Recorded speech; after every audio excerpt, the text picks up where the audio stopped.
आमंत्रित करने के लिए जो आयोजक समिति है, इसका बहुत बहुत धन्यवाद देना चाहूंगी। साथ ही साथ मैं एक बात कहना चाहूंगी कि हम लोग मंचों पर अपने आदिवासियों के साथ होने वाले अत्याचारों के बारे में काफी बात करते आए हैं, लेकिन उन अत्याचारों और जो साजिशें हमको खत्म करने की हो रही है, उसका सॉल्यूशन, उसका किस तरह से हमारा उससे बचाव हो सके, हम उसके तरीकों की बात ही नहीं करते हैं। दूसरी बात है कि हम बोलते हैं जल जंगल जमीन हमारा है, ये नारा हम दिया करते हैं, लेकिन ये जल जंगल जमीन हमारा कैसे है, इसके बारे में जब किसी से पूछा जाए तो वो मुंह बंद कर लेते हैं। कुछ सालों पहले वर्ष 2016-17 की बात है, माननीय संयुक्त राष्ट्र संघ के जो परमानेंट फोरम के उपाध्यक्ष हैं फूलमान चौधरी सर, उनके साथ में हम बस्तर छत्तीसगढ़ में गए हुए थे। मतलब उनका ये आगमन पहली बार नहीं है, उनको लेकर हम बस्तर के छत्तीसगढ़ में गए हुए थे, जहाँ पे जो गोंड आदिवासी है उनकी महिलाओं के साथ में, बच्चियों के साथ में जो फोर्स है वो रेप करती थी, और साथ ही साथ में नक्सलवादी बनाकर बच्चों को, छोटे छोटे बच्चों को मार दिया जाता था। उन क्षेत्रों में मानव अधिकार का हनन जो हो रहा था, इस वजह से फूलमान चौधरी सर को लेकर हम बस्तर भी गए थे, और वहां पर जो मानव अधिकार का हनन हो रहा था उस पर हम लोगों ने बात रखा, और ये रिजल्ट निकला कि आदिवासियों के जल जंगल जमीन और खनिज लूटने के लिए ये सारे साजिशें किए जाते हैं। तो इस पे बात हुई, वहां पे काम भी हुआ, और तब जाकर बस्तर छत्तीसगढ़ में आज के डेट में कहीं पे भी बलात्कार और जो नक्सलवादी बोलकर जो हमारे आदिवासियों को मारा जाता है वो आज नहीं हो रहा है। तो इस प्रकार से संयुक्त राष्ट्र संघ के पास में जो यूनाइटेड नेशन संगठन है, इसके पास में काफी सारे पावर है। तो आज के इस मंच के द्वारा मैं उनको सॉल्यूशन के स्तर पे, उनको संविधान को जोड़ते हुए थोड़े से हमारे जो विचार हैं, हमारी जो प्रार्थना है, उन बातों को मैं रखना चाहूंगी, जो कि मैं पहले भी उनके समक्ष में रख चुकी हूँ, फूलमान सर के समक्ष में रख चुकी हूँ। 2 बार इंटरनेशनल कॉन्फ्रेंस में भी हम गए हैं साथ में, एक बार थाईलैंड और एक बार नेपाल। लेकिन आज इस मंच में हम चाहते थे कि फूलमान चौधरी सर भी रहे, ताकि इस बात को दोबारा मैं दोहरा सकूं। पहली बात तो ये है कि संविधान में अनुच्छेद 13(5) में हमारे जो संविधान निर्माता थे जयपाल सिंह मुंडा दादा, उन्होंने कहा था कि संविधान में हमको आदिवासी शब्द से नवाजा जाए, हमको अनुसूचित जनजाति शब्द बिल्कुल पसंद नहीं है। तो संविधान के अनुच्छेद 13(5) में आदिवासी शब्द था, जिसको एक साजिश के तहत हटाया गया, और अनुसूचित जनजाति शब्द हमको नवाजा गया,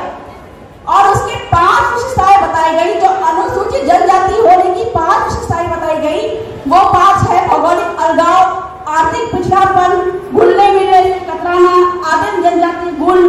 और भौगोलिक अलगाव। और ये 5 जो हमारे जो रीति रिवाज परंपरा से लेके भौगोलिक अलगाव, ये 5 विशेषताएं अगर हम आदिवासियों में नहीं पाई जाती है तो हमको अनुसूचित जनजाति से निकाल दिया जाता है, और एक बार अनुसूचित जनजाति से निकाल दिया जाता है तो हमारा जल जंगल जमीन खनिज पे हमारा जो अधिकार है, जिसमें सुप्रीम कोर्ट के कई सारे जजमेंट आए हुए हैं कि जल जंगल जमीन आदिवासियों की है, इन सारे अधिकार से हमको वंचित किया जाता है, सिर्फ एक वजह से कि हमें वो सारे 5 गुण नहीं पाए जाते, हमें वो रीति रिवाज परंपरा जो है आदिवासियों की वो नहीं पाई जाती। तो इसलिए फूलमान सर से या फिर यूनाइटेड नेशन के जो रिप्रेजेंटेटिव यहाँ पे मौजूद है, उनसे हमारा ये अनुरोध है कि भारत की सरकार को फोर्स करें, उनसे अनुरोध करें कि भारत के संविधान में आदिवासी शब्द को डलवाया जाए, ताकि हमारे हक अधिकारों की जो हनन हो रही है उससे हमको छुटकारा मिल पाए। दूसरी बात है जो बहुत महत्वपूर्ण मुद्दा है, पूरे देश भर में जहाँ भी आदिवासी रहते हो, चाहे वो 5वीं अनुसूची हो, चाहे वो 6ठी अनुसूची हो, 5th शेड्यूल 6th शेड्यूल के अलावा भी मणिपुर, नागालैंड जैसे कई जो क्षेत्र हैं, वहाँ पे भी आदिवासी रहते हैं, लेकिन उनको विशेषाधिकार प्राप्त होते हुए भी उन अधिकारों का हनन किया जा रहा है। तो इसकी प्रॉब्लम का सॉल्यूशन जो कि यूनाइटेड नेशन के पास में है, और उससे रिलेटेड मिलता जुलता जो अधिकार है, भारत की सरकार जो है यूनाइटेड नेशन की बातों को इनकार करती है। क्यों इनकार करती है? क्योंकि भारत के संविधान में ऑलरेडी आदिवासियों को अधिकार प्राप्त है, इसलिए आप फोर्स नहीं कर सकते हमको कि ILO कन्वेंशन 169 को लागू करें।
69 है,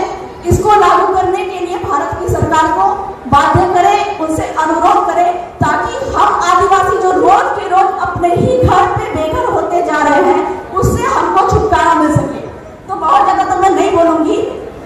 जितने भी अधिकार है